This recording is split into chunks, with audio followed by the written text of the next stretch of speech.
Hello दोस्तों, PS क्लासों का स्वागत है। आज अपन राजस्थान जीके और विज्ञान के क्वेश्चन लेके फिर से जुड़ गए हैं। अगर आपने पहले वाले वीडियोस नहीं देखे हैं तो वो भी जाके जरूर देखना। सारे के सारे इंपॉर्टेंट क्वेश्चन और बार बार जैसे एग्जाम्स में क्वेश्चन पूछे जा रहे हैं वैसे ही क्वेश्चन करने का प्रयास कर रहे हैं। यह क्लास पशु परिचर और राजस्थान में होने वाली सभी प्रतियोगी परीक्षाओं के लिए बहुत ज्यादा इंपॉर्टेंट है। तो आज की क्लास शुरू करते हैं।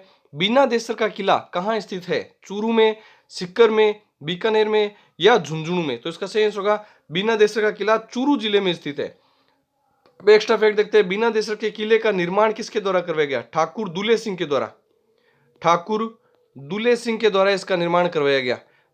दुले सिंह के द्वारा इसका निर्माण किया। ठाकुर दुले सिंह किसके दरबार में दीवान के रूप में कार्य करते थे? तो आपको ध्यान चाहिए, बीकानेर के शासक गंगा सिंह जी, महाराजा गंगा सिंह जी जो थे उनके दीवान के रूप में कार्य कौन करते थे? तो ठाकुर दुले सिंह करते थे। और बीना देसर के किले का इन्होंने ही निर्माण करवाया था। कहां पे करवाया था? चूरू में। कब करवाया था? 1757 के आसपास में उन्होंने इस दुर्ग का निर्माण करवाया था। ये सारे फैक्ट अच्छे से नोट करते हुए चलिएगा। नेक्स्ट क्वेश्चन अपन देखते हैं। राजस्थान का जिब्राल्टर किस दुर्ग को कहा जाता है? स्टार लगा लीजिए, वेरी वेरी इंपॉर्टेंट क्वेश्चन है और कई बार आ चुका है ये क्वेश्चन। राजस्थान का जिब्राल्टर किस दुर्ग को कहा जाता है? तारागढ़ दुर्ग, शेरगढ़ दुर्ग, चित्तौड़गढ़ दुर्ग या कुंभलगढ़ दुर्ग? इसका सही आंसर होगा तारागढ़ दुर्ग अजमेर। तारागढ़ दुर्ग अजमेर वाले दुर्गों को कहा जाता है, क्योंकि राजस्थान में दो तारागढ़ के दुर्ग है। एक तो बूंदी में स्थित है जो कि भित्ति चित्रों के लिए प्रसिद्ध है, और एक जो है अजमेर वाला जिसे राजस्थान का जिब्राल्टर की संज्ञा दी गई है। तो यह अजमेर वाला जो दुर्ग है, तारागढ़ दुर्ग अजमेर में जो दुर्ग है उसे राजस्थान का जिब्राल्टर कहा जाता है। इसका सही आंसर होगा तारागढ़ दुर्ग अजमेर। उसके अलावा एक्स्ट्रा फैक्ट देखते हैं, इसका निर्माण कब किया गया? तारागढ़ दुर्ग का निर्माण 1113 ईस्वी में किया गया। 1113 ईस्वी में किसके द्वारा किया गया? अजयपाल। उस समय राजा कौन था? अजयपाल। अजमेर का शासक अजयपाल के द्वारा इसका निर्माण किया गया तारागढ़ दुर्ग का। इसके अलावा इसके अन्य क्या नाम है? इसे राजस्थान का हृदय, राजपूताना की कुंजी, गढ़ बीठली कहा जाता है इसको। ये भी वेरी वेरी इंपॉर्टेंट है, क्योंकि बीठली पहाड़ी पर बना हुआ है। बीठली पहाड़ी पर होने की वजह से इसे गढ़ बीठली कहा जाता है। गढ़ बीठली किसे कहा जाता है? तारागढ़ दुर्ग अजमेर वाले को दुर्ग को ही कहा जाता है इसी वजह से। और इसके अलावा राजस्थान का जिब्राल्टर कहने वाला कौन था, यह भी पूछा जा सकता है। Bishop Haber. बिशप हैबर के द्वारा इसे राजस्थान का जिब्राल्टर कहा गया है। ये भी आपको ध्यान होना चाहिए, बिशप हैबर ने इसे जिब्राल्टर की संज्ञा दी है। उसके अलावा यहाँ पे और क्या क्या चीजें हैं वो भी आपको ध्यान होना चाहिए। मीरान शाह की दरगाह है। मीरान साहब की दरगाह है। मीरान साहब दरगाह है यहाँ पे। ये भी वेरी वेरी इंपॉर्टेंट और कई बार पूछी जा चुकी है। ये दरगाह कहाँ स्थित है? घोड़े की मजार भी इसी दुर्ग के अंदर स्थित है। उसके अलावा रूठी रानी उमा दे की छतरी भी इसी दुर्ग में स्थित है। ये सारे फैक्ट आपको अच्छे से ध्यान में होना चाहिए। और सबसे ज्यादा एक वेरी वेरी इंपॉर्टेंट फैक्ट लगा लीजिएगा, तारागढ़ दुर्ग अजमेर वाले दुर्ग पर सबसे ज्यादा स्थानीय आक्रमण सबसे ज्यादा इसी दुर्ग पर हुए हैं। स्थानीय आक्रमण सबसे ज्यादा इसी दुर्ग पर हुए हैं, तारागढ़ दुर्ग अजमेर वाले को। और राजस्थान का जिब्राल्टर भी इसे ही कहा गया है। नेक्स्ट क्वेश्चन पर देखते हैं। पांडवों ने अपने हथियार कहां छिपाए? वेरी वेरी इंपॉर्टेंट लगा लीजिए, काफी अच्छा क्वेश्चन और बहुत बार एग्जाम्स में आ चुका है। पांडवों ने अपने हथियार कहां छुपाए, अपने हथियार कहां गलाए? ये इस टाइप का क्वेश्चन बनता है। तो इसका सही से बताइए, बैराटनगर, लोहागढ़, पुष्कर या मंडोर? इसका सही होगा लोहागढ़ झुंझुनू के अंदर। लोहागढ़ झुंझुनू में पांडवों ने अपने हथियार छिपाए थे, जहां की 24 कोशी परिक्रमा प्रसिद्ध है। जहां की 24 कोशी परिक्रमा प्रसिद्ध है। इसको पवित्र तीर्थ स्थल के रूप में माना जाता है लोहागढ़ झुंझुनू को। और यहाँ पे ही कहा जाता है कि पांडव ने जो अपने हथियार छिपाए थे वो यहाँ पर आने के पश्चात में गल गए थे। इसी वजह से इसे लोहागढ़ झुंझुनू वाले जिले जगह को बहुत ही पवित्र स्थल के रूप में और 24 कोशी परिक्रमा की जाती है, यहाँ की पवित्र स्थल माना जाता है। और 24 कोशी परिक्रमा भी यहाँ की प्रसिद्ध है। ये वेरी वेरी इंपॉर्टेंट लगा लीजिएगा, कई बार आ चुका है ये क्वेश्चन। और देखिएगा नेक्स्ट क्वेश्चन, सैयद फखरुद्दीन नागौरी की दरगाह कहां स्थित है? स्टार लगा लीजिए, वेरी वेरी इंपॉर्टेंट है। ये क्वेश्चन भी बहुत बार आ चुका है। सैयद फखरुद्दीन नागौरी की दरगाह कहां स्थित है? नागौर में, अजमेर में, डूंगरपुर में या झुंझुनू में? इसका सही आंसर बताइए। इसका सही आंसर होगा डूंगरपुर जिले में सैयद फखरुद्दीन नागौरी की दरगाह स्थित है। ज्यादातर बच्चे इसको नागौर करेंगे, क्यों? क्योंकि इसके पीछे वजह है, ज्यादातर बच्चे इसको नागौर इस वजह से करेंगे क्योंकि नागौर के अंदर हमीदुद्दीन नागौरी की दरगाह है।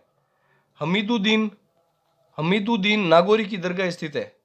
हमीदुद्दीन नागौरी की दरगाह स्थित है। और ज्यादातर बच्चे इस नागौरी को पढ़कर के इसका आंसर नागौर करेंगे। लेकिन सैयद फखरुद्दीन नागौरी की दरगाह कहां स्थित है? तो आपको यह ध्यान रखना चाहिए, डूंगरपुर जिले में, गलियाकोट डूंगरपुर में, जहां पे दाऊदी बोहरा समाज का दाऊदी बोहरा संप्रदाय का सबसे बड़ा उर्स लगता है, उस जगह को यहाँ उस जगह पे सैयद फखरुद्दीन नागौरी की दरगाह स्थित है। गलियाकोट, गलियाकोट में कहाँ पे है? गलियाकोट डूंगरपुर, गलियाकोट डूंगरपुर के अंदर ये स्थित है, और जहां पर फखरुद्दीन नागौरी जी की दरगाह है। और इसके अलावा यहाँ पर सबसे बड़ा उर्स लगता है कौन से समाज का? दाऊदी बोहरा समाज का, दाऊदी बोहरा समाज का यहाँ पे सबसे बड़ा उर्स लगता है। ये भी आपको वेरी वेरी इंपॉर्टेंट होना चाहिए और याद होना चाहिए।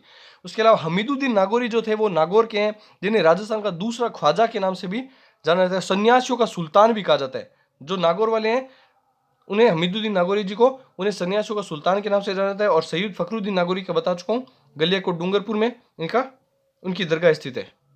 नेक्स्ट क्वेश्चन अपन देखते हैं, भोपा जाति की कुल देवी है। वेरी वेरी इंपॉर्टेंट लगा लीजिए, ये भी बहुत इंपॉर्टेंट क्वेश्चन है और कई बार एग्जाम्स में आ चुका है ये क्वेश्चन भी।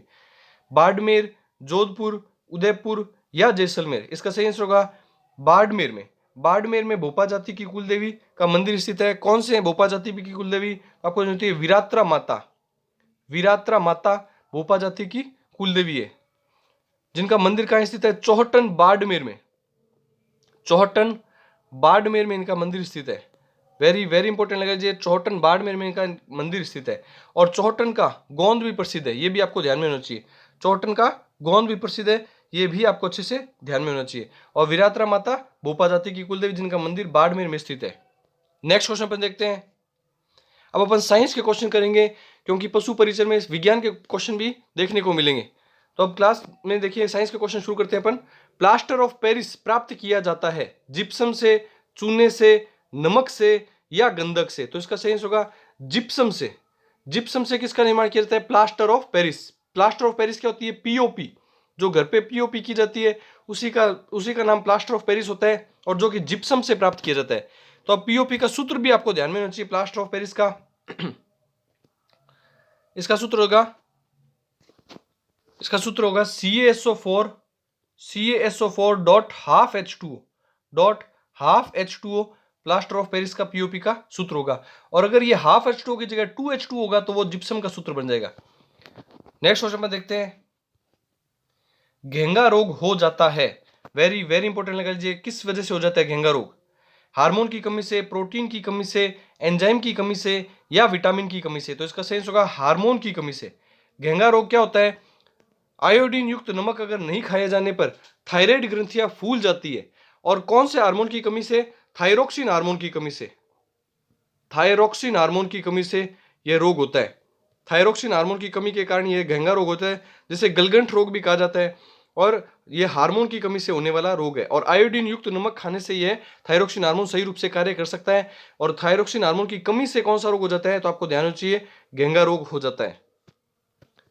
नेक्स्ट क्वेश्चन पर देखते हैं, और यह थायराइड ग्रंथि द्वारा स्त्रावित होता है। यह हार्मोन कौन सी ग्रंथि से स्त्रावित होता है? थायराइड ग्रंथि द्वारा, जो कि गले में पाई जाती है। यह भी आपको ध्यान में होना चाहिए।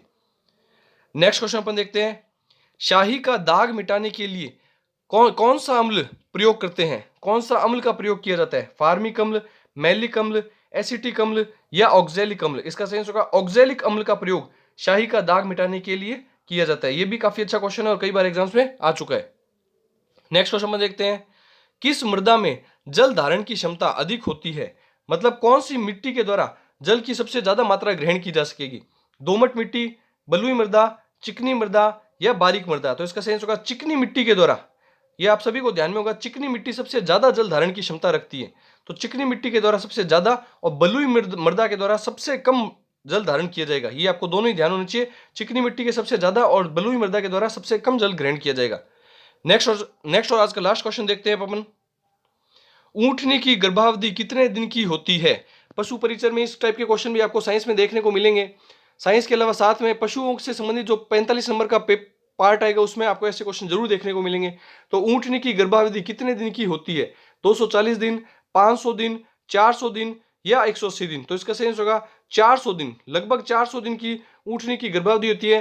तो आप मान के चल सकते हैं 13 महीने और कुछ दिन ऊपर लगभग ऊंटनी की गर्भावधि होती है। वेरी वेरी इंपॉर्टेंट लगा लीजिए, ये क्वेश्चन भी बहुत बनने के चांसेज हैं। इस टाइप के क्वेश्चन भी बनने के पूरे चांसेज हैं। आई होप जो भी मैंने आपको क्वेश्चन करवाए आपको अच्छे लगे होंगे। वीडियो को ज्यादा से ज्यादा स्टडी ग्रुप में, दोस्तों में शेयर जरूर किया कीजिए। चैनल को लाइक, शेयर और सब्सक्राइब कीजिए। Thank you.